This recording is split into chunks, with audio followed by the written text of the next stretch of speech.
म सम्पूर्ण सम्मानका साथ कमरेड प्रचण्डलाई म यहीँबाट भन्छु, त्यो गाडी र साडीको व्यापार गर्ने व्यापारी वर्गसम्म हाम्रो राजनीतिक लिडरसिपको गाँठोले लगन गाँठोले गर्दाखेरि सारा कुरा चाहिँ अवरुद्ध भयो। यसमाथि च्यालेन्ज होस् भन्ने लाग्छ मलाई। घनश्यामजीले एउटा भाषामा भन्ने गर्नुभएको छ, दलाल पुँजीपति या नोकरशाही पुँजीपतिहरूसँग राजनीतिक नेताहरूको संसर्ग। तर यो विषयमा बोल्न गाह्रो महसुस भयो मलाई। एउटा पार्टीको अध्यक्ष, सरकारका प्रमुख राजनीतिक दल कमरेड प्रचण्ड यहाँ हुनुहुन्छ। एउटा सूचना सुनाऊँ, उहाँलाई प्रश्न सोधौँ, के कमरेडहरू तपाईँहरू कसैलाई नेपालको दक्षिणतिरको सिमाना, पूर्व र पश्चिमको सिमाना मेरो यहीँ हो ठाउँ भन्ने थाहा छ?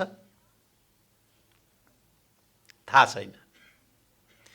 प्रचण्ड कमरेडले अस्ति दस्तावेजमा के वैज्ञानिक 21औं शताब्दीको नेपालको वैज्ञानिक यस्तो के भन्नुभएको छ, त्यो कसरी आउँछ उहाँले भन्नुहुन्न।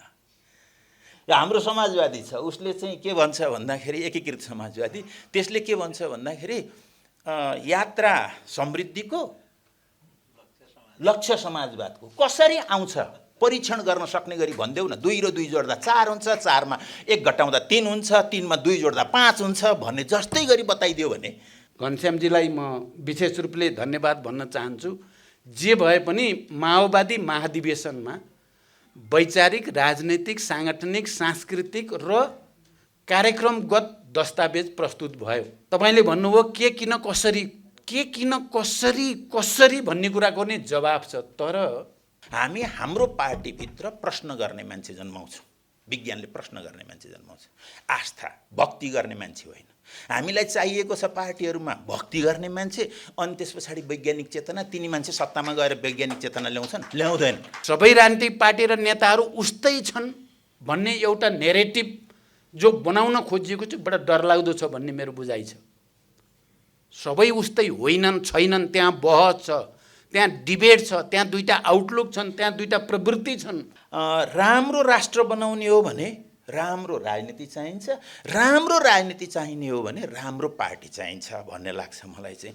यसको ज्वरो हेर्दाखेरि हाम्रो ब्युरोक्रेसीलाई चाहिँ खेदेर हामीले त्यो नहिँड्ने गोरुलाई खेद्छौँ नि तल उसमा तराईमा, नहिँड्ने गोरुलाई राँगालाई खेदे जस्तो ब्युरोक्रेसीलाई खेदेर यो हिँड्छ कि राम्रो राष्ट्रको परिकल्पना गर्ने हो भने राम्रो राजनीति चाहियो। राम्रो राजनीति चाहिने हो भने राम्रो पार्टी चाहियो। खराब पार्टीहरू भएको मुलुकको राम्रो भविष्य हुँदैन। यसर्थ हाम्रो समाज त अब अलि बढी चाहिँ एक खालको संस्कृति सोचमा हुर्किएको समाज छ। नयाँलाई ग्रहण गर्न सित्तिमिति नचाहने खालको छ नि त, अलि रूढी परम्परागत जाने मानेको बाटो मात्रै हिँड्न चाहने, नयाँ बाटोतिर जाँदा भनेपछि नचाहने छ। कारण नयाँ कुरा गऱ्यो भने त्यो माथि शङ्का गर्ने र त्यसलाई चाहिँ चारैतिर घेरा हालेर अगाडि बढ्न नदिने संस्कार पनि हामी कहाँ छ। आज विज्ञानकै कुरा भएको हुनाले यो प्रति पनि सबैको ध्यान जाओस्। कसले गर्यो त्यसलाई अगाडि ल्याउनु पनि त दायित्व होला नि वैज्ञानिकहरूको। वैज्ञानिक ढङ्गले सोच्ने साथीहरूले सबभन्दा बढी विज्ञानको प्रयोग गरेर सामाजिक रूपान्तरण र समृद्धिको निम्ति प्रयास कसले गरेको छ? त्यो त सबै सापेक्षिक हो नि, निरपेक्ष भन्ने कुरा त केही पनि छैन। सबै कुरा त रिलेटिभ नै हुन्छ। अब्सोल्युट भन्ने त भनिन्छ, त्यही साइन्स नै एउटालाई हामीले पढ्दाखेरि फिलोसफीमा डायलेक्टिक्स मात्रै निरपेक्ष छ, अरू सब सापेक्ष छ भनेर पढिन्छ। सापेक्षिक कुरा हो। सापेक्षिक रूपले तपाईँ हामी कहाँ भएका वैज्ञानिक राजनीतिक पार्टी र नेताहरूलाई अगाडि ल्याउन हामीले कति भूमिका खेल्यौँ भन्ने पनि विचारणीय छ। त्यो पनि हामी सबैले एकचोटि फेरि चिन्तन मनन गर्नुपर्ने कुरा छ भनेर पनि म राख्न चाहन्छु। जे भए पनि यो छलफल ठिकै ढङ्गले सुरु भएको छ, यो निरन्तर अगाडि जाओस्।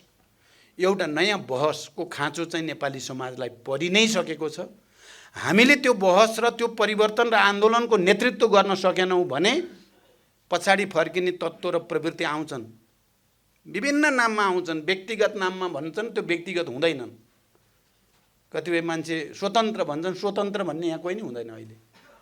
स्वतन्त्र भन्ने हुँदैन मान्छे अहिलेको जमानामा र अहिलेको नेपालमा। त्यसकारण तपाईँ अगाडि बढ्नेवाला हो कि तपाईँ पछाडि हट्ने रोज्ने सबैको लागि त्यो स्वतन्त्रता छ। अगाडि बढ्ने बाटो रोज्ने हो कि पछाडि फर्किने बाटो रोज्ने हो, अर्को बाटो अहिले भर्खरै मैले नेपालमा देख्दिनँ। ती सम्पूर्ण रूपमा क्रान्तिको रूपमा नेपालमा अहिलेसम्म राजनैतिक क्रान्ति पूर्ण क्रान्तिको रूपमा सापेक्षिक रूपले हुन सकेका छैन।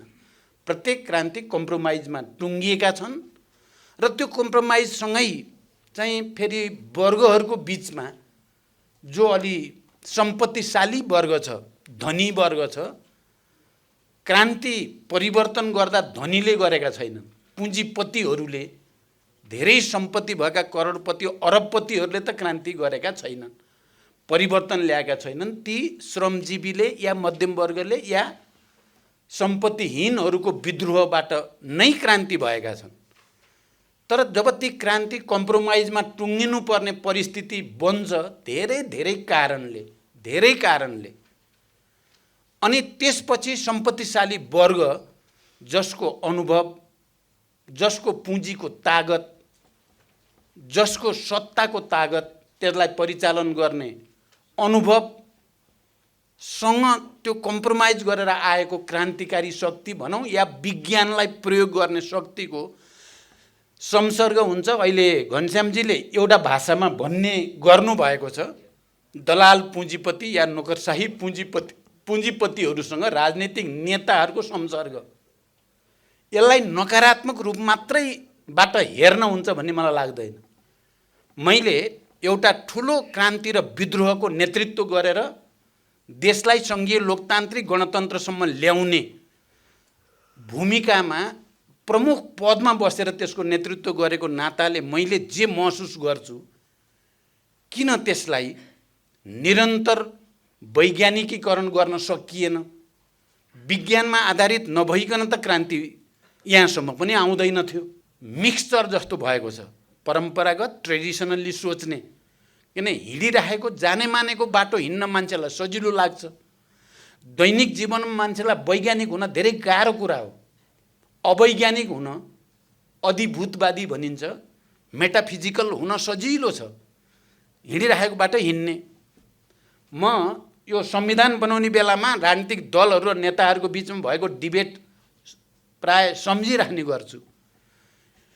एक थरी साथीहरू जो हिजो नेपालमा गणतन्त्र सम्भव छैन छिटै या संविधान सभा सम्भव छैन भन्ने ठान्थे र टु पिलर थ्योरी भनिन्थ्यो नि पोलिटिकल सिस्टमको हिसाबले, राजतन्त्र र प्रजातन्त्र भनिन्थ्यो, त्यहाँ बहुदलीय प्रजातन्त्र।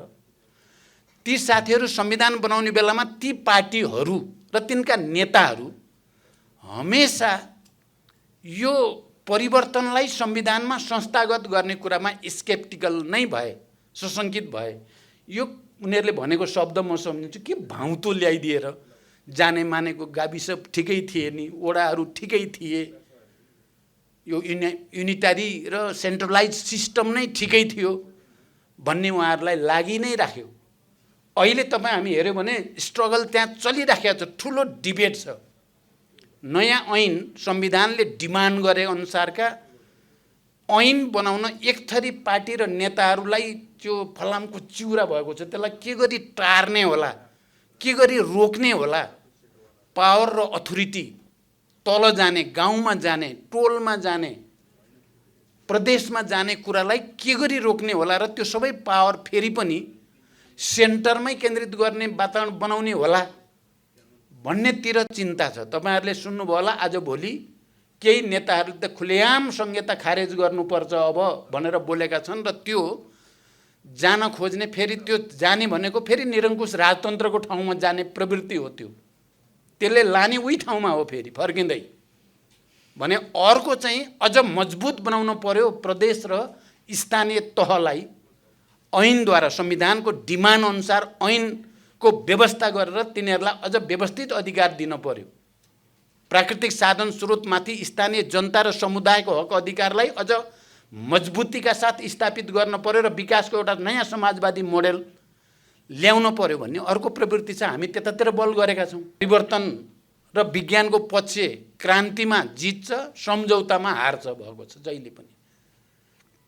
46 सालपछि जनयुद्ध र जनआन्दोलनपछि यी प्रक्रियाहरू जो छन् यो बारेमा हामीले गम्भीर रूपले सोच्नुपर्छ भन्ने मलाई लाग्छ। माओवादी केन्द्रका अध्यक्ष कमरेड प्रचण्ड, अरू अतिथि साथीहरू, कमरेडहरू र उपस्थित महानुभावहरू, मैले विषय आफैमा धेरै विस्तारित छ, ठुलो छ र यो विषयलाई धेरै एङ्गलबाट भन्न सकिन्छ, भन्न पर्छ भन्ने लाग्छ। त्यस हिसाबले हेर्दाखेरि चाहिँ मैले चाहिँ अलिकति इतिहास समाजशास्त्रको विद्यार्थी भएको हुनाले कुन समाजमा विज्ञानले काम गर्छ, कुन समाजमा गर्दैन भन्ने इतिहासको सन्दर्भमा अलिकति अर्थ राजनीतिको हिसाबले आफूले जानेका केही थोरै सीमित कुराहरू यहाँ राख्न चाहन्छु 5-7 मिनटमा। साइन्स आइसोलेटेड, यो समाजबाट अलग वैज्ञानिकहरूको, केवल वैज्ञानिकहरूको विषय होइन। यो समाजको, समाजभित्रैको, समाजको उपज, समाजको ज्ञान चेतना को एउटा क्षेत्र हो भन्ने कुरा सबभन्दा पहिला बुझ्नुपर्ने यो कुरा होला भन्ने लाग्छ। किनभने इतिहासमा त्यो पूर्व र पश्चिममा दुवैतिर चाहिँ विज्ञान र प्रविधिको, प्योर साइन्समा पनि र प्रविधिमा पनि धेरै प्रयत्नहरू भएका र केही राम्रा सम्भाव्य ती प्रयत्नहरू भएका प्रशस्त उदाहरणहरू छन्। पश्चिममा पनि छन्, पूर्वमा पनि छन्। प्राचीन रोममै पानी तान्ने मेसिन बनाइया थियो भनिन्छ कि करिब ईसाको सुरुतिरै। तर त्यो किन चाहिँ त्यसले काम गरेन भन्दाखेरि त्यो मेसिन, पानी तान्ने मेसिन जसले सुरुङबाट पानी तान्थ्यो र धेरै दासहरूलाई त्यसले विस्थापित गरिदिन्थ्यो र त्यो दासहरूलाई विस्थापित गरिदिने मेसिन त्यसमा टिक्न सम्भव थिएन। एउटा खास सामाजिक ऐतिहासिकतामा विज्ञानले कसरी काम गर्छ भन्ने उदाहरणका सन्दर्भमा मात्रै मैले यो भनेको। थ्रुआउट हाम्रो हिस्ट्रीभरि त्यस्तो चलेर आएको छ। त्यसो गर्दा यो युरोपमा विज्ञान कसले ड्राइभ गर्यो, कसरी आयो, बडा प्रश्न छ। जति युरोपले चाहिँ उपनिवेशहरूको विस्तार गर्यो त्यसले उत्पादन बढायो, अन्त उत्पादन गर्ने, आफू ल्याउने, उपभोग गर्ने, अझ धेरै विस्तार गर्ने र यो चक्रमा युरोपको साइन्सले विकास गर्यो। यस्तै अमेरिकाको पनि हो। रुस र चाइना अलि फरक तरिकाले गरे यिनीहरूले चाहिँ। जुन युरोपमा पुँजीपति वर्गले गरेका थियो, नाफाका लागि गरेका थियो, त्यो चाहिँ रुसमा साइन्स टेक्नोलोजीको विकास पार्टीले, जुन युरोपमा पुँजीपति वर्गले गरेका थियो त्यो स्वयं पार्टीले गर्यो, कम्युनिस्ट पार्टीले गरेका थियो। चिनियाहरूले अलिकति हाइब्रिड टाइपको त्यो वर्गलाई पार्टीले संरक्षण गर्ने, पुँजी निर्माणकर्ताहरूलाई पार्टीले संरक्षण गर्ने र प्रत्यक्ष नियन्त्रण गर्ने हिसाबले गए। आज इन्डिया चाहिँ अलिकति त्यहीँको आफ्नो स्वदेशी राष्ट्रिय पुँजीपति वर्ग समेत भएको र त्यहाँको सत्ता समेत, यसमा विवाद होला, त्यो कतिको राष्ट्रिय हो कतिको अराष्ट्रिय हो भन्ने कुरामा त्यो विवाद होला। तर मैले देख्दाखेरि भारतको पुँजीपति वर्ग र राजनीति ती एक ठाउँमा छन् र तिनीहरूले विकासको केही कुरा सपना देखेका छन्। मोदीजीले त्यो भाषण गर्नुहुन्छ, त्यो भाषण भनेको त्यहाँ पुँजी निर्माणको भाषण हो। त्यसका अथाह सम्भावना छन्। भारतको जनसङ्ख्या र भारतको प्राकृतिक साधन स्रोत, यो दुईटै कुरालाई एक ठाउँमा राख्दाखेरि त्यहाँको सत्ता, राजनीति टिक्नका लागि, चलाउनका लागि, त्यो वर्ग अगाडि बढ्नका लागि र उसको आफ्नै विकासका लागि पनि त्यसले पुँजीको विकास गर्नुपर्छ। त्यसका लागि उसले आकाश पाताल गरेर कहिले मोदीजी चाहिँ युरोपमा त्यो यो फेसबुकको सिइओहरूसँग, यो गुगलको सिइओहरूसँग किन भेट्न जानुहुन्छ भन्ने कुरा यहाँनिर साइन्स र पोलिटिक्स भेट हुन्छ भन्ने लाग्छ मलाई चाहिँ। यसले गर्दाखेरि साइन्स टेक्नोलोजीको ऐतिहासिकता, यसको सामाजिकता र त्यो सामाजिकता र ऐतिहासिकता भनेको यसको राजनीतिकता भनौँ न, अझ भाषामा भन्ने हो भने त्यसलाई छोडेर यसको विकास हुँदैन भन्ने लाग्छ मलाई चाहिँ। र हामीले जतिसुकै कुरा गर्दाखेरि पनि हामी कहाँ किन भन्दा राष्ट्रिय पुँजीपति वर्ग त्यो वर्गका रूपमा इन्डिपेन्डेन्टली आएकै छैन। 80% जति हाम्रो लेन्डिङ करिब ब्याङ्कको लेन्डिङ करिब 30-35 वटा व्यापारिक घरानाले व्यापारमा लगाउँछन् भन्छन्। तिनले यहाँ उत्पादन गरेर रोजगारी दिएर यो सब यो बाटो छोडे अथवा त्यहाँ टिकाउन सकिएन वा टेकेनन्। हामी कहाँ राष्ट्रिय पुँजीपति वर्ग त्यसरी आएन।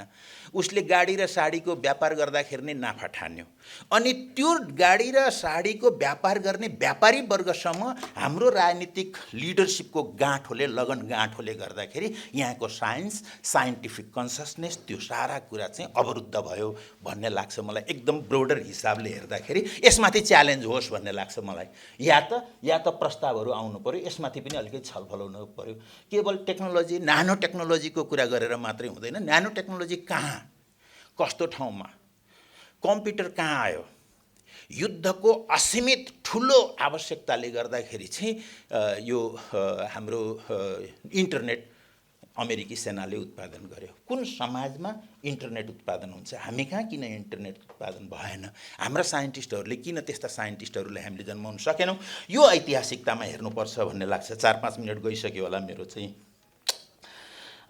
त्यसो गर्दाखेरि यहाँ चाहिँ हामीले कसरी गर्छौँ त? यो चाहिँ यो उत्पादनशील त्यो वर्ग, त्यो राजनीति, त्यो समाज कसरी बन्छ भन्ने कुरातर्फ ब्रोडर ध्यान नभइकन हामीले हाम्रा साइन्टिस्टहरूलाई बचाउन सक्दैनौँ। पढायौँ र कोही अलि एक्स्ट्रा अर्डिनरी भयो भनेदेखि त्यो MIT-तिर, नासातिर, कतातिर राम्रो इन्जिनियर भयो भनेदेखि उतै गुगलतिर यतैतिर पठाइदिने मात्रै हो। हामीले हाम्रा साइन्टिस्टहरू टिकाउने, तिनलाई विकास गर्ने, त्यो राजनीति कसरी बनाउन सक्छौँ, त्यसको प्रोटेक्सन कसरी हुन्छ भन्ने कुरा यसको मुख्य कुरा हो। त्यसर्थ राम्रो राष्ट्र बनाउने हो भने राम्रो राजनीति चाहिन्छ, राम्रो राजनीति चाहिने हो भने राम्रो पार्टी चाहिन्छ भन्ने लाग्छ मलाई चाहिँ।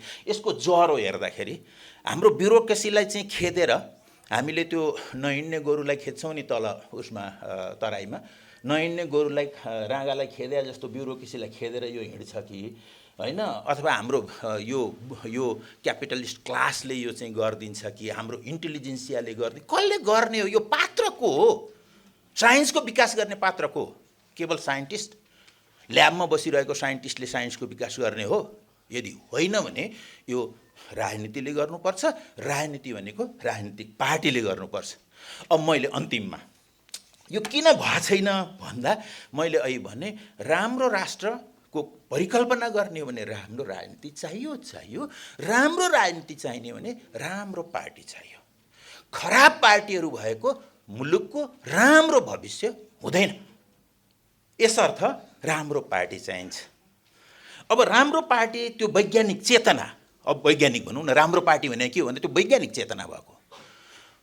बीपीले समाजवाद, प्रजातान्त्रिक समाजवाद भन्नुभएको थियो 12 सालतिर अलिकति एउटा सानो एक प्याराग्राफ जति लेख्नुभयो, बस बीपीजीले प्रजातान्त्रिक समाजवादको बारेमा त्यही व्याख्या गरिदिनु भयो। अहिले पनि काङ्ग्रेस त्यही भन्दैछ।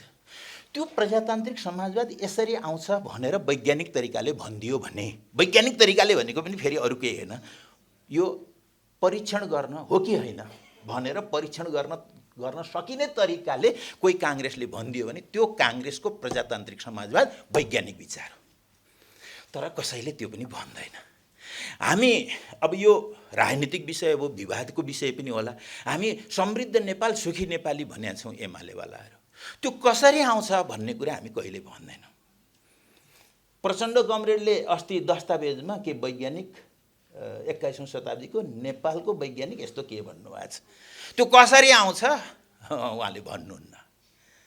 हाम्रो समाजवादी छ, उसले चाहिँ के भन्छ भन्दाखेरि एकीकृत समाजवादी, त्यसले के भन्छ भन्दाखेरि यात्रा समृद्धिको लक्ष्य समाजवादको कसरी आउँछ परीक्षण गर्न सक्ने गरी भनिदेऊ न। 2 र 2 जोड्दा 4 हुन्छ, 4 मा 1 घटाउँदा 3 हुन्छ, 3 मा 2 जोड्दा 5 हुन्छ भन्ने जस्तै गरी बताइदियो भने समृद्ध नेपाल, सुखी नेपाली, 21औं शताब्दीको वैज्ञानिक समाजवाद, यात्रा समाजवादको प्रजातान्त्रिक समाजवाद, यिनका यी सिद्धान्त र यिनले बनाएका कार्यक्रमहरू नै वैज्ञानिक छैनन्।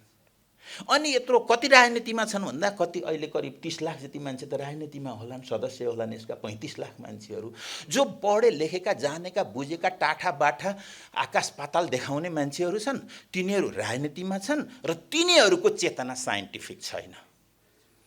अनि मुलुक कता जान्छ भन्दा अनि माथिको चाहिँ यो रुलिङ क्लासले चाहिँ त्यो गाडी र साडीवाला क्लाससँग लगनगाँठो जोड्छ र अनि त्यस पछाडि राष्ट्र दोहन गरेर बस्छ, साइन्स मर्छ, ज्ञान मर्छ, चेतना मर्छ। त्यसो गर्दाखेरि सजिलो कुरा अन्तबाट गर्दा पनि हुन्छ, राम्रो एजुकेसन सिस्टमबाट गर्दाखेरि पनि, त्यहाँबाट इन्टरभेन गर्दाखेरि पनि हुन्छ, ब्युरोक्रेसी राम्रो बनाएर इन्टरभेन गर्दाखेरि पनि हुन्छ, जहीँबाट गर्दाखेरि पनि हुन्छ। तर कहीँ न कहीँबाट एउटा इन्टरभेन्सन चाहियो, एउटा हस्तक्षेप चाहियो। सबभन्दा सजिलो, सबभन्दा प्रभावकारी, सबभन्दा के भन्ने हुँदै आएको अरूले गरेर हुँदैन, त्यो राजनीतिक नेतृत्वले नै देख्ने हो। यसर्थ विज्ञानको विकासको कुरा गर्ने हो, प्रविधिको विकासको कुरा गर्ने हो भने म सम्पूर्ण सम्मानका साथ कमरेड प्रचण्डलाई म यहीँबाट भन्छु, कमरेड ओलीलाई, कमरेड माधव नेपाललाई, हाम्रो मित्र देउबाजीलाई, अरू पार्टीका साथीहरूलाई, हामी हाम्रो पार्टीभित्र प्रश्न गर्ने मान्छे जन्माउँछौँ। विज्ञानले प्रश्न गर्ने मान्छे जन्माउँछ, आस्था भक्ति गर्ने मान्छे होइन। हामीलाई चाहिएको छ पार्टीहरूमा भक्ति गर्ने मान्छे, अनि त्यस पछाडि वैज्ञानिक चेतना। तिनी मान्छे सत्तामा गएर वैज्ञानिक चेतना ल्याउँछन्? ल्याउँदैन। प्रश्न गर्ने मान्छेले त्यो विज्ञानको विकास गर्दै जान्छ र वैज्ञानिक पार्टीले, वैज्ञानिक चेतनाको पार्टीले वैज्ञानिक राज्य बनाउँछ। त्यो राज्यमा साइन्स सुरक्षित रहन्छ। धर्मो रक्षति रक्षिता भन्छौँ नि, जसले धर्मलाई रक्षा गर्छ त्यसलाई धर्मले रक्षा गर्छ भने जस्तै जसले विज्ञानको रक्षा पार्टीभित्रैबाट गर्छ त्यसलाई विज्ञानले रक्षा गर्नेछ। धन्यवाद, नमस्ते। कार्यक्रमका अध्यक्षज्यू, कार्यक्रममा विशेष अतिथिका रूपमा उपस्थित राजनीतिक दलका नेता साथीहरू र यो कार्यक्रममा सहभागी सबै विज्ञान प्रविधिप्रति रुचि राख्ने र त्यसमा योगदान गर्दै आउनुभएका साथीहरू, सबभन्दा पहिला त म अल्टरनेटिभ फाउन्डेसनलाई धन्यवाद भन्न चाहन्छु। तपाईँहरूले जे भए पनि यो विषयमा राजनैतिक नेतृत्वलाई बोलाएर विज्ञान तथा सूचना प्रविधि सम्बन्धी नीति संवाद को सुरुवात गर्नुभएको छ। यो राम्रो सुरुवात हो र मैले अहिले सबै नेता साथीहरूको कुरा सुने र यसले भरे राज्यलाई, राजनीतिक नेतृत्वलाई विज्ञान प्रविधिको प्रयोगको निम्ति अलिअलि दबाब, अलिअलि उत्प्रेरणा दुइटै दिनेछ भन्ने महसुस मैले त्यहाँ कुरा सुन्दै जाँदा गरेँ। यस अर्थमा पनि फाउन्डेसन धन्यवादको पात्र भएको छ र प्रकाश विकल्पले विकल्प के हुन सक्छन् भन्ने बारेमा, नेपालको आर्थिक विकल्प के हुन सक्छ, सामाजिक राजनीतिक भन्नेमा पनि आफूले लेख रचना मार्फत, पुस्तक मार्फत पनि चर्चा परिचर्चा गराउँदै आउनु भएको छ। आज फाउन्डेसनकै तर्फबाट यो संवाद, नीति संवाद चाहिँ आयोजना गरेर राम्रो काम नै भएको छ भन्ने मलाई लाग्छ। तर यो विषयमा बोल्न गाह्रो महसुस भयो मलाई।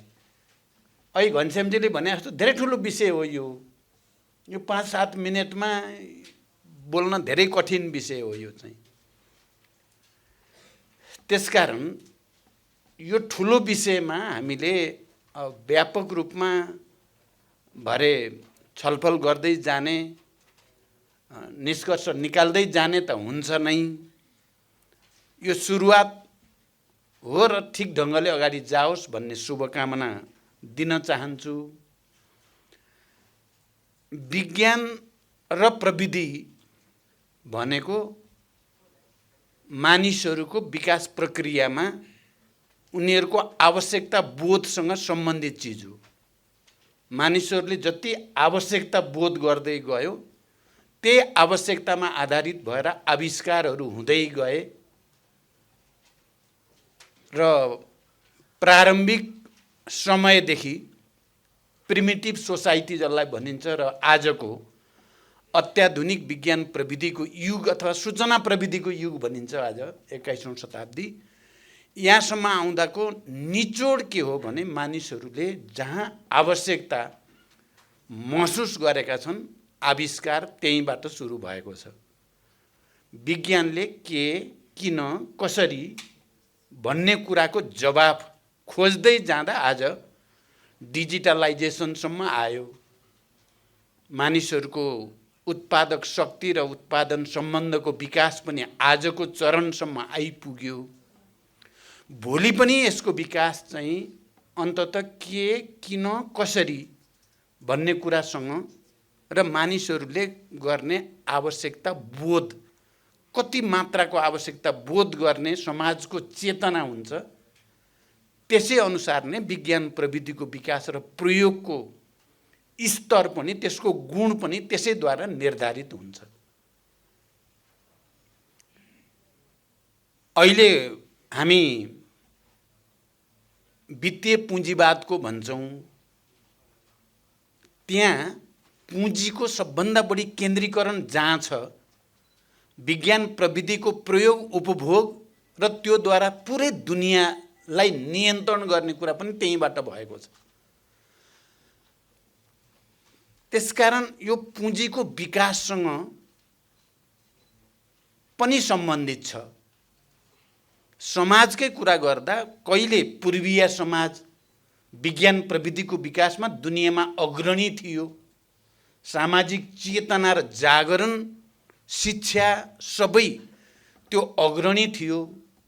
समयक्रममा बदलियो र त्यो पश्चिमतिर सर्यो र यो प्रक्रियामा जहाँ सभ्यताको विकास, शिक्षाको विकास, पुँजीको विकास, त्यसको केन्द्रीकरण जहाँ जति हुन्छ, विज्ञान प्रविधिको प्रयोग र उपभोग पनि त्यहाँ त्यति नै मात्रामा हुने गर्दछ। र अहिले हामी के भन्दैछौँ भने अब फेरि दुनियाँ फेरि एसियातिर आउँछ, फेरि सभ्यता विकास यता आउँछ भन्ने गरिएको छ। अहिले जस्तो पोलराइजेसन देखिएको छ राजनीतिमा, फेरि यतातिर आउँछ। त्यसकारण विज्ञान प्रविधिको प्रयोग जनस्तरमा गर्ने कुरामा हामीले शिक्षामा, हामीले उत्पादनमा, कृषिमा, उद्योगमा, पर्यटनमा, स्वास्थ्यमा, सामाजिक जीवनका सबै क्षेत्रमा विज्ञान प्रविधिलाई आम रूपमा प्रयोग गर्ने वातावरण कसरी सृजना गर्ने भन्ने कुरा हो।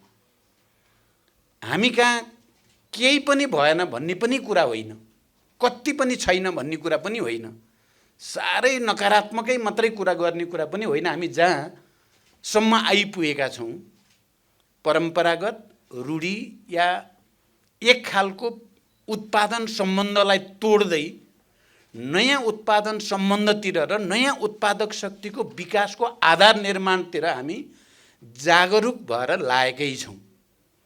कुरा के रहेछ भने मानिसहरूले आफ्नो जीवनमा विज्ञानको प्रयोग त बिहानदेखि 24 घण्टा गरेकै हुन्छ। विज्ञानको प्रयोग नगरिकन त मानिस चल्नै सक्दैन। कुरा के मात्रै हो भने मैले विज्ञानको प्रयोग सचेत रूपले गरेको छु, समग्र सामाजिक रूपान्तरण र मानव जातिको हितमा गरेको छु भन्ने कुराको चेतनाद्वारा गरेको छ कि नथाहा पाइकन गरेको छ। मानिसहरूले,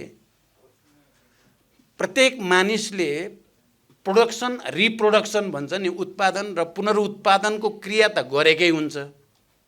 मानिसहरूले बच्चा जन्माउने, हुर्काउने काम त गरेकै हुन्छन्, तर मानिसको शरीर विज्ञान के हो भन्ने कुरा बुझेर चाहिँ बच्चा जन्माउने र हुर्काउने गरेछ कि नबुझिकन गरेछ?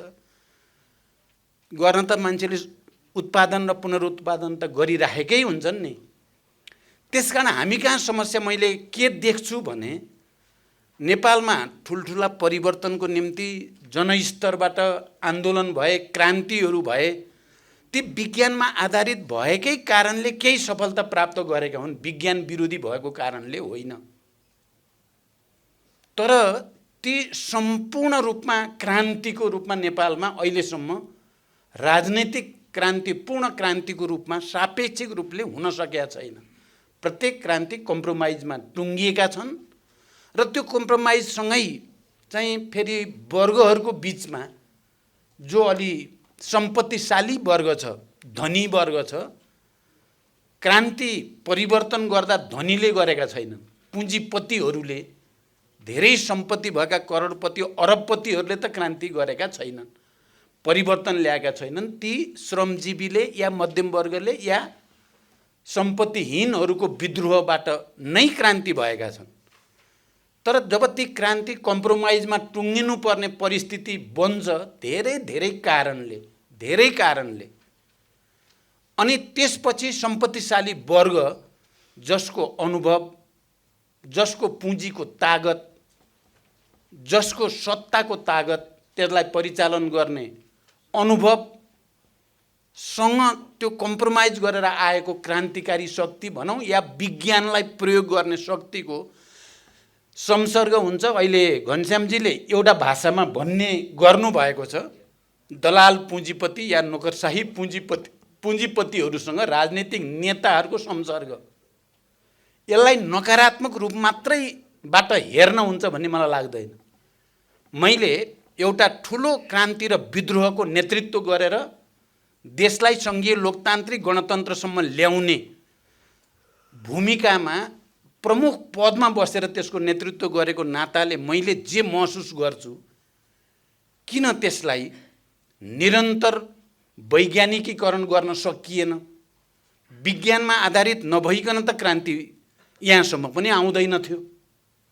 तर यति ठुलो परिवर्तनलाई फेरि जनताको दैनिक जीवनमा विज्ञानको प्रयोग गरेर उत्पादन र समृद्धिको नयाँ यात्रा, पुँजी निर्माणको नयाँ यात्रा, पुँजी निर्माणमा विज्ञान प्रविधिको आम प्रयोगको नीति बनाउन सकिएन भन्दा मैले बडो मार्मिक ढङ्गले के महसुस गर्छु भने लेनिनले समाजवादी क्रान्ति सम्पन्न गरेपछि, अक्टोबर क्रान्ति जसलाई भनिन्छ, 5-6 वर्षपछि एउटा डकुमेन्ट लेख्नु भएको छ। आफ्नै सत्ताको धज्जी उडाएर लेनिनले आफै सोभियत सत्ता भनेको विकृत, भ्रष्ट, यस्तो चाहिँ भएर जान्छ भन्ने थाहा पाएको भए भन्ने सम्मको कुरा लेनिनहरूले गर्नु किन पर्यो होला भनेर चाहिँ आजभोलि मैले विचार गर्छु। हेर्दा हेर्दै पार्टीहरू, ती पार्टीहरू जो त्याग, तपस्या, वीरता, बलिदान राष्ट्रको लागि, जनताको लागि, विज्ञानको लागि, विकासको लागि भनेर समर्पित हुने चेतनाहरू यो संसर्गसँगै कसरी विचलित हुँदा रहेछन्, कसरी विकृत हुँदै जाने प्रक्रिया तीव्रता लिँदो रहेछ भन्ने कुराको अनुभव बडो मार्मिक छ। यो सजिलोसँग जवाफ दिएर हुने कुरा छैन। यो एउटा निकै ठुलो फेरि एउटा नयाँ क्रान्तिको तयारीसँग सम्बन्धित छ। यो एउटा नयाँ विचारको विकाससँग सम्बन्धित छ। मैले के भन्न चाहन्छु भने, हुन त यो वर्ष राजनीतिक दलहरूका महाधिवेशन गर्ने, नयाँ नेतृत्व निर्माण गर्ने भन्नेमा बित्यो गएको वर्ष। तपाईहरुले पनि हेर्नुभएको होला। घनश्यामजीलाई म विशेष रूपले धन्यवाद भन्न चाहन्छु। जे भए पनि माओवादी महाधिवेशनमा वैचारिक, राजनैतिक, सांगठनिक, सांस्कृतिक र कार्यक्रमगत दस्तावेज प्रस्तुत भयो। तपाईहरुले त्यो दस्तावेज हेर्न पाउनु भएको छ कि छैन मलाई थाहा छैन। तपाई हेर्नुभयो भने त्यहाँ सबभन्दा बढी विज्ञान प्रविधिकै कुरा गरिएको छ। पुँजीवादको विश्लेषण र संश्लेषण गर्दा पनि, हिजोका क्रान्ति र प्रतिक्रान्तिका अनुभवहरूको निचोड निकाल्दा पनि, अहिलेको विज्ञान प्रविधि जसबाट एउटा डिजिटलाइजेसनको युग र ग्लोबलाइजेसनको युग एकातिरबाट आएको छ र त्योसँग लड्ने हामी श्रमजीवीहरूले विज्ञान प्रविधिलाई कसरी प्रयोग गरेर लड्न सकिन्छ भन्ने बारे चिन्तन गरिएको छ। पर्यावरण, क्लाइमेट चेन्ज, यो सबैको असर, त्यसलाई समाजवादीहरूले कसरी पक्रिनु पर्छ भन्ने कुरा पनि गरिएको छ। तपाईले भन्नुभयो के किन कसरी भन्ने कुराको नै जवाफ छ। तर हाम्रो समाज अहिले जहाँनिर जुन चेतनामा छ, तपाईले वैज्ञानिकै कुरा गरे पनि तुरुन्तै त्यसलाई आत्मसातीकरणको स्तरमा जाने ठाउँमा छैन। त्यसको निम्ति एउटा ठुलो सङ्घर्ष, ठुलो बहस, ग्रेट डिबेटको खाँचो छ। र त्यो बहस हामीले चाहेको के भने विज्ञानलाई विश्व दृष्टिकोणको रूपमा अङ्गीकार गर्ने, स्वीकार गर्ने नेतृत्वले या पार्टीहरूले चाहिँ त्यो बहस सृष्टि गर्न आँट गर्नुपर्ने हुन्छ। र त्यो बहस सृष्टि गर्नको लागि त्यस्ता विचार भएकाहरू एक ठाउँमा केन्द्रित हुन जरुरी हुन्छ। हामीले अलग अलग गरेर त्यो शक्ति, किनभने विचारलाई भौतिक शक्तिमा रूपान्तरण गर्ने कुरा विज्ञानसँग नै सम्बन्धित कुरा हो। मैले हिजो एउटा सानो माओवादी पार्टी, जति बेला हामी जनयुद्ध र विद्रोहमा, क्रान्तिमा, गणतन्त्रको निम्ति इत्यादि इत्यादि भनेर हामी अगाडि बढ्दै गर्दा हमेसा मैले भन्ने गरेको कुरा के हुन्थ्यो भने विचारलाई र विज्ञानलाई भौतिक शक्तिमा रूपान्तरण गर्ने प्रक्रिया, विधि र प्रक्रिया हामीले बनाउनु पर्नेछ। विचार भौतिक शक्तिमा रूपान्तरित भएन, विज्ञानलाई हामीले त्यो ढङ्गले प्रयोग गरेनौँ भने चाहिँ क्रान्ति सम्भव छैन। अहिले पनि कुरा के हो भने हामीले अहिले 21औं शताब्दीमा यो सूचना प्रविधिको युगमा, डिजिटलाइजेसनको युगमा हामीले विषय बुझ्न के विकास भएको छ दुनियाँमा र मानव जातिको सेवाको निम्ति विज्ञान प्रविधिको प्रयोग कसरी गर्न सकिन्छ भन्ने कुरा बुझ्न गाह्रो छैन, बुझ्न कठिन भएको होइन। मैले यो बीचमा केही आइटी कलेजहरूको निरीक्षण भ्रमण पनि गरेँ। त्यहाँ पढाउने टिचरहरू, त्यहाँ काम गरिरहेका इन्जिनियरहरू, आइटी एक्सपर्टहरूसँग मैले केही अन्तर्क्रिया गरेको छु। आजभोलि 8औं महाधिवेशनमा मैले विज्ञान प्रविधि र आजको युगका केही विशेषताहरू र अबको एउटा नयाँ समाजवादी आन्दोलन सृष्टि गर्नको लागि हामीले पक्रिनुपर्ने कुरा चाहिँ आइटी नै हो। यसमा पारङ्गत हासिल गर्न सकिएन भने र त्यसलाई प्रयोग गर्न सकिएन भने अबको क्रान्ति हुँदैन। यो लेनिनले जस्तो या मार्क्स एङ्गल्सले भने जस्तो या अरूले गरे जस्तो मात्रै स्थिति अहिले विश्वको छैन। त्यहाँ त्यो परिवर्तित परिस्थिति र विज्ञान प्रविधिको विकासले ल्याएको नयाँ चेतना, नयाँ सम्बन्ध, मानिसहरूको बिचको सम्बन्ध नयाँ भएको छ। आर्टिफिसियल इन्टेलिजेन्ससम्म आइपुग्दा दुनियाँ त अर्को ठाउँमा पुगेको छ। त्यो सबै हेर्दा नेपालमा फेरि चेतना र दिमागी तीक्ष्णताको हिसाबले नेपाली युवाहरू दुनियाँको कोही भन्दा नि कम छैनन् भन्ने अनुभूति गरेँ क्या मैले। 2-3टा ती आइटी कलेजहरू र त्यहाँ भएका कामहरू र त्यहाँबाट उत्पादित इन्जिनियरहरू, एक्सपर्टहरू दुनियाँमा कसरी डिमान्ड भएको छ। त्यहाँ उत्पादन हुन पाउँदा नपाउँदै नेपाली वैज्ञानिकहरू अमेरिकामा, युरोपमा, जहाँ कहीँ पनि डिमान्ड भएको छ। किनकि उनीहरूले प्राप्त गरेको सफलता, उनीहरूको ज्ञान क्षमता, उनीहरूको पहलको क्षमता त्यति माथि छ। त हामी कहाँ गडबड कहाँ छ त भन्दा फेरि पनि राज्य र राजनीतिक नेतृत्वले विज्ञानलाई, प्रविधिलाई या वैज्ञानिक चेतनालाई आधार बनाएर काम गर्ने ठाउँमा आएको छैन। हामी छौँ त्यहाँ मिक्सचर जस्तो भएको छ, परम्परागत ट्रेडिसनल्ली सोच्ने, किन हिँडिरहेको जाने मानेको बाटो हिँड्न मान्छेलाई सजिलो लाग्छ। दैनिक जीवनमा मान्छेलाई वैज्ञानिक हुन धेरै गाह्रो कुरा हो। अवैज्ञानिक हुन, अधिभूतवादी भनिन्छ, मेटाफिजिकल हुन सजिलो छ, हिँडिरहेको बाटो हिँड्ने। म यो संविधान बनाउने बेलामा राजनीतिक दलहरू र नेताहरूको बिचमा भएको डिबेट प्राय सम्झिराख्ने गर्छु।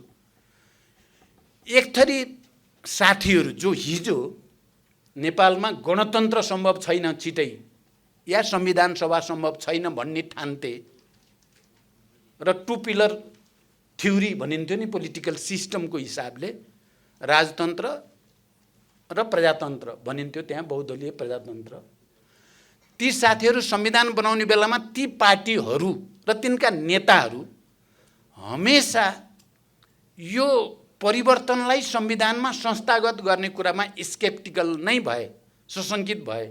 यो उनीहरूले भनेको शब्द म सम्झिन्छु, के भाउतो ल्याइदिएर जाने मानेको गाविस ठिकै थिए नि, वडाहरू ठिकै थिए, यो युनिटारी र सेन्ट्रलाइज सिस्टम नै ठिकै थियो भन्ने उहाँहरूलाई लागि नै राख्यो।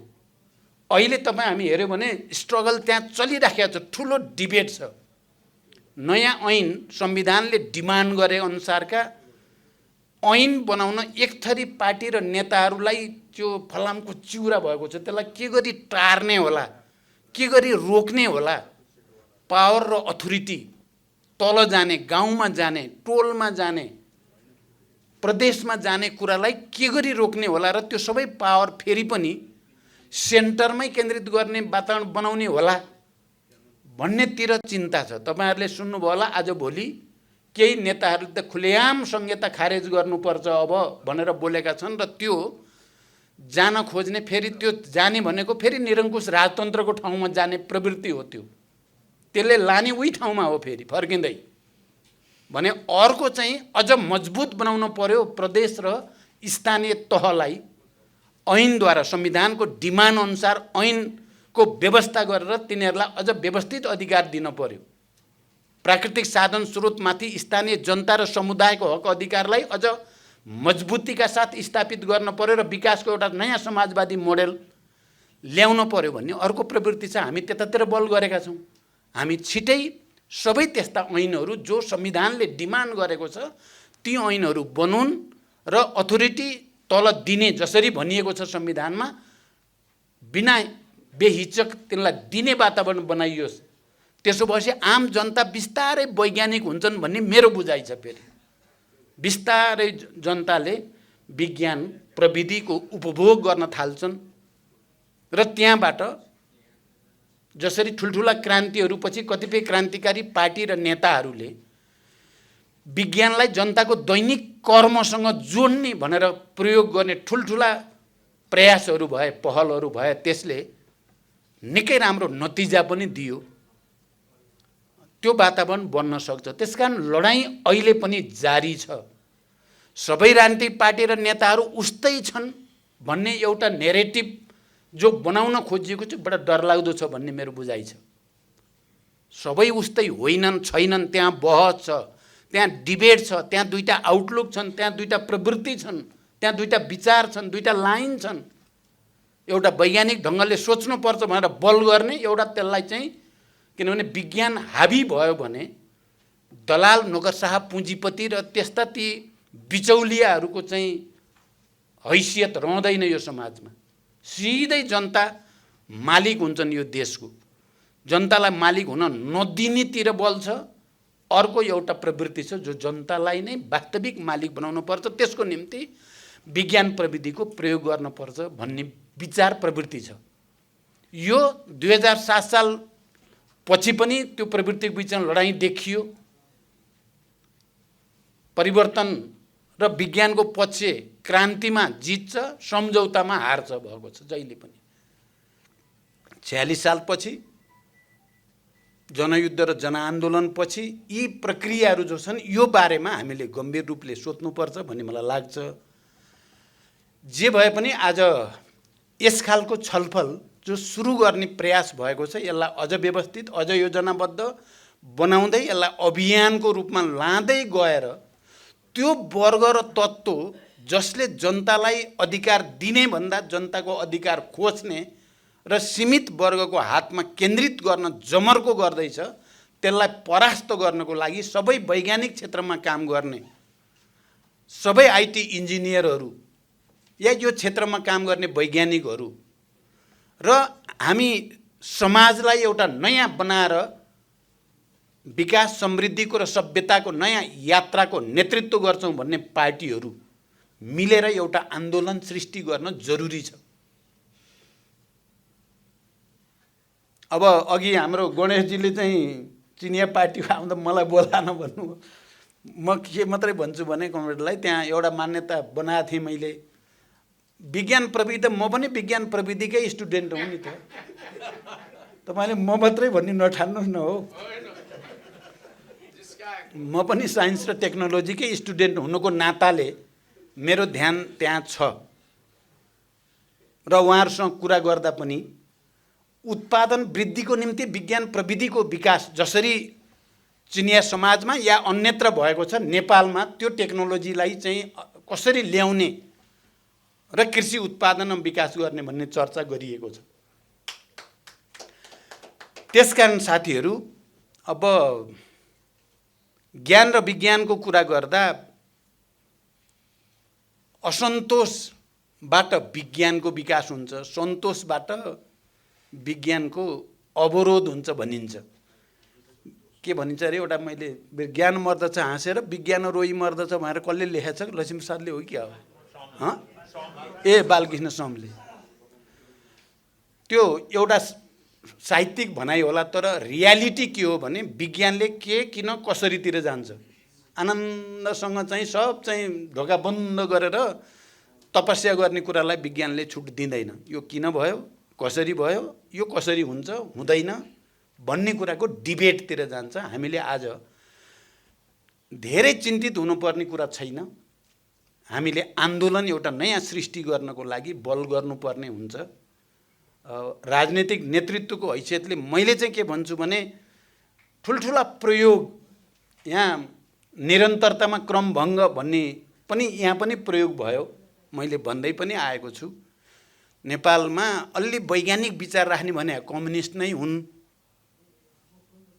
विज्ञानलाई दर्शनको रूपमा, दर्शनलाई विज्ञानको रूपमा आत्मसात गर्ने, त्यहाँ सबै कम्युनिस्टलाई एकै ठाउँमा जम्मा गरेपछि धेरै राम्रो हुन्छ होला भन्ठानेर निकै ठुलो जोखिम उठाएर आफूले त्याग गरेर कम्युनिस्ट एकता गराएकै हो। किन के भयो भन्ने कुरा चाहिँ त्यहाँ छँदैछ। अझै पनि वैज्ञानिक सोच राख्ने इमान्दार कम्युनिस्टहरू त एक ठाउँमा हुनै पर्छ। त्यो मिसन चाहिँ हाम्रो, र त्यसको हिजो म प्रस्तावक थिएँ, म भोलि पनि मै प्रस्तावक हुन्छु भन्ने लागेको छ मलाई। त्यसो गरेर मात्रै हामीले विज्ञान प्रविधिको संवादको जो कुरा गरेका छौँ, नीति बनाउने कुरा पनि, सामाजिक रूपान्तरणको कुरालाई पनि गति दिन सकिन्छ भन्ने मेरो विश्वास डगेको छैन। तर एउटा कुरा फेरि के पनि म भनेर टुङ्ग्याउन चाहन्छु भने, हाम्रो समाज त अब अलि बढी चाहिँ यो एक खालको संस्कृति सोचमा हुर्किएको समाज छ।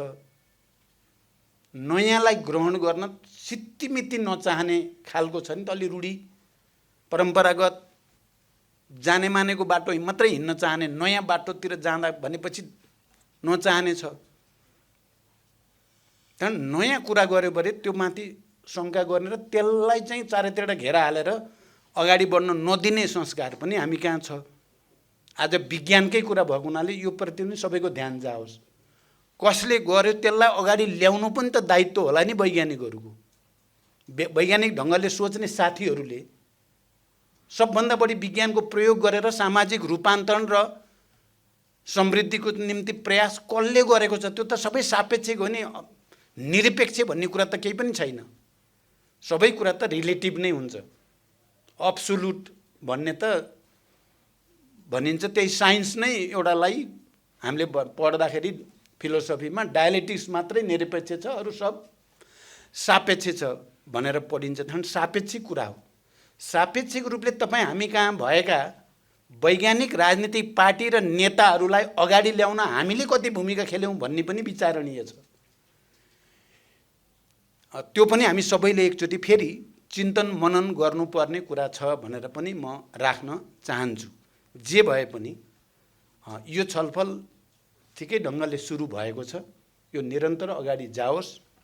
एउटा नयाँ बहसको खाँचो चाहिँ नेपाली समाजलाई परि नै सकेको छ। हामीले त्यो बहस र त्यो परिवर्तन र आन्दोलनको नेतृत्व गर्न सकेनौँ भने पछाडि फर्किने तत्त्व र प्रवृत्ति आउँछन्, विभिन्न नाममा आउँछन्। व्यक्तिगत नाममा भन्छन्, त्यो व्यक्तिगत हुँदैनन्। कतिपय मान्छे स्वतन्त्र भन्छन्, स्वतन्त्र भन्ने यहाँ कोही नै हुँदैन। अहिले स्वतन्त्र भन्ने हुँदैन मान्छे अहिलेको जमानामा र अहिलेको नेपालमा। त्यसकारण तपाईँ अगाडि बढ्नेवाला हो कि तपाईँ पछाडि हट्ने, रोज्ने सबैको लागि त्यो स्वतन्त्रता छ। अगाडि बढ्ने बाटो रोज्ने हो कि पछाडि फर्किने बाटो रोज्ने हो, अर्को बाटो अहिले भर्खरै मैले नेपालमा देख्दिनँ। हामी विज्ञान प्रविधिको कुरा गर्नेहरू अगाडि बढ्ने कुराको पक्ष पोषण गर्छौँ, त्यसको निम्ति बहस गर्छौँ, त्यसको निम्ति सङ्घर्ष गर्छौँ। आज सबै राजनीतिक पार्टीहरूलाई आज कङ्ग्रेस पनि यहाँ भइदिएको भए अझ राम्रो हुन्थ्यो यो उद्घाटन समारोहमा पनि, तैपनि तपाईँहरू पछि हुन्छन् भनेर भन्नुभयो।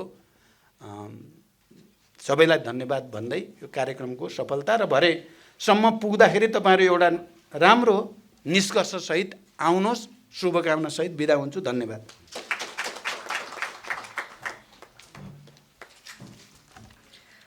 धन्यवाद पूर्व प्रधानमन्त्री तथा माओवादी केन्द्रका अध्यक्ष। नीति संवादले आयोजना गरेको यो कार्यक्रममा सभापतित्व गरिरहनुभएका सभापतिज्यू, प्रमुख अतिथि कमरेड र राजनीतिक दलका सबै सहयोद्धा मित्रहरू र उपस्थित विज्ञ र सचेत सहभागी महानुभावहरू सबैलाई यो शुभ बिहानमा नमस्कार छ। अल्टरनेटिभ फाउन्डेसन अथवा विकल्प प्रतिष्ठान र प्रकाश विकल्प, दुईटै विकल्प जोडेर यहाँ बनाउनु भएको रहेछ। सम्भवतः विकल्पहरू प्रस्तुत गर्न सकिन्छ भन्ने उद्देश्यका साथ उहाँको आफ्नो टाइटल र संस्थाको नाम मिलेको छ। यो अभियान सदैव सफल रहोस्।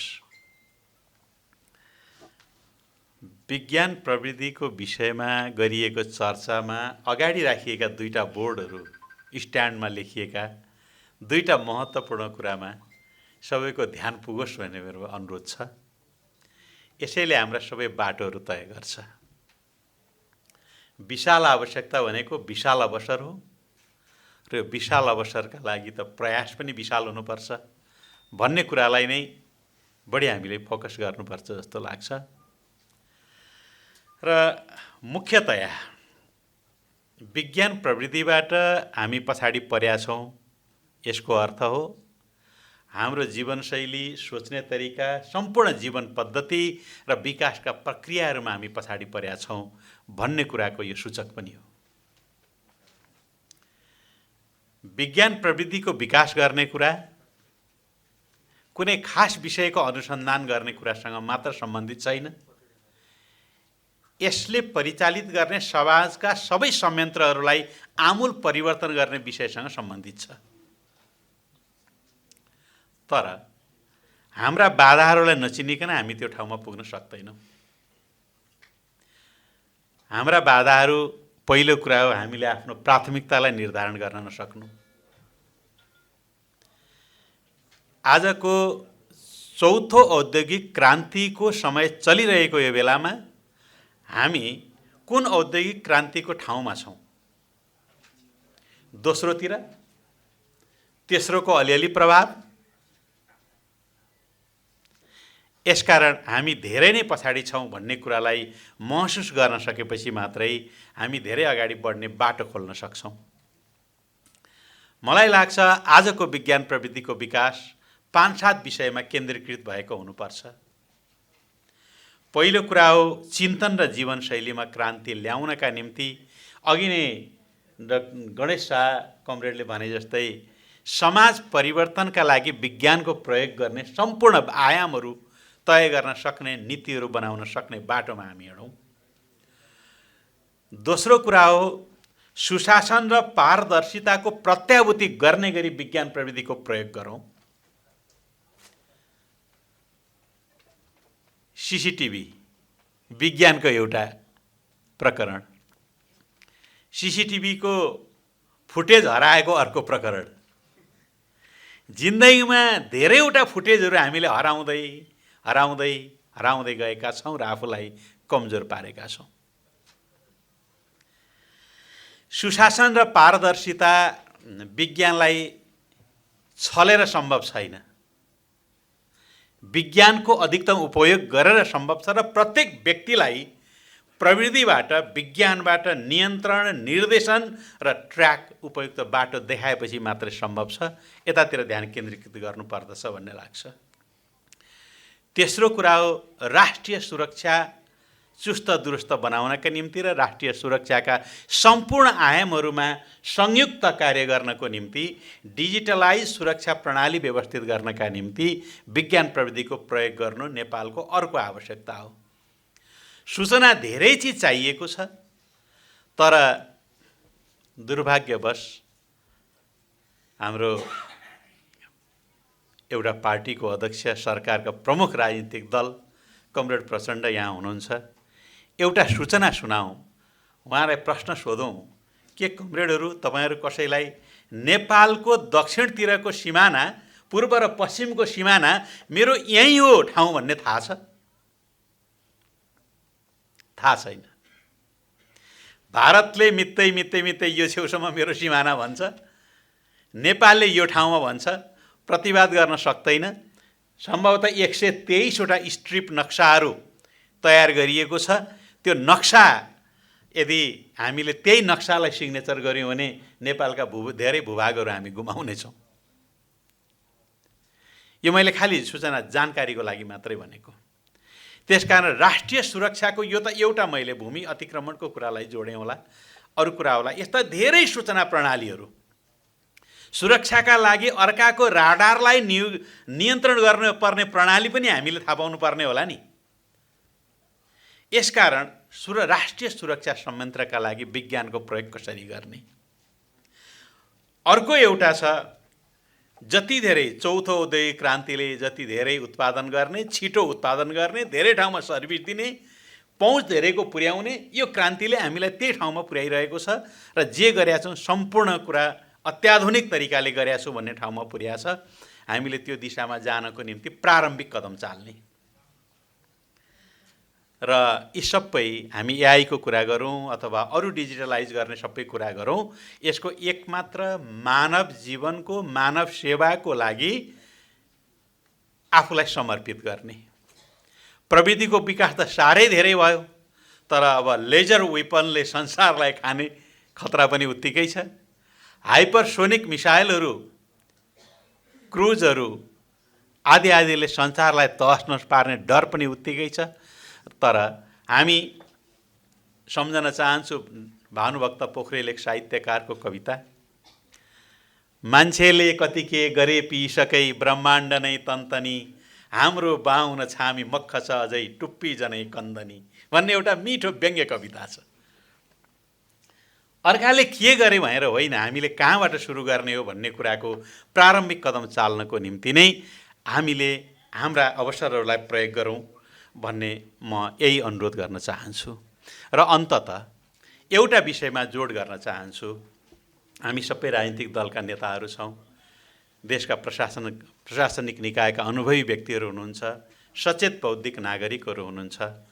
भ्रष्टाचारलाई नियन्त्रण नगरेसम्म, राष्ट्रको सम्पत्ति दुरुपयोग गरेर मेरो सुख सुविधाका लागि प्रयोग गर्छु भन्ने चिन्तन, चेतना र त्यस प्रकारको विकृत मनोविज्ञानलाई नत्यागेसम्म तपाईँ विज्ञानको प्रयोगमा पनि भ्रष्टाचार गर्नुहुन्छ, प्रविधिको निर्माणमा पनि भ्रष्टाचार गर्नुहुन्छ र मुलुकलाई हामी अनेकचोटि ठगिरहनेछौँ। यसकारण आज हामी जुन सपना बोकेर हिँडिरहेका छौँ, समृद्ध नेपाल निर्माण गर्ने सपना, समाजवाद निर्माण गर्ने सपना, त्यसको पूर्वाधार निर्माण गर्ने सपना, हामी सम्पूर्ण कुराको बाधक भ्रष्टाचारका विरुद्धमा लड्न सक्ने हाम्रो इच्छा शक्ति कति बलियो छ भन्ने कुराले निर्धारण गर्छ। म सबैलाई यतातिर ध्यान पुगोस् र विज्ञानको प्रयोग जनताको लागि गर्नका लागि नीति निर्माण गर्ने, राष्ट्रिय नीति निर्माण गर्ने एउटा तयारी हामी गरौँ। यो कार्यक्रमले यिनै कुरामा झकझक्याउने सफलता प्राप्त गरोस्। धन्यवाद, नमस्कार।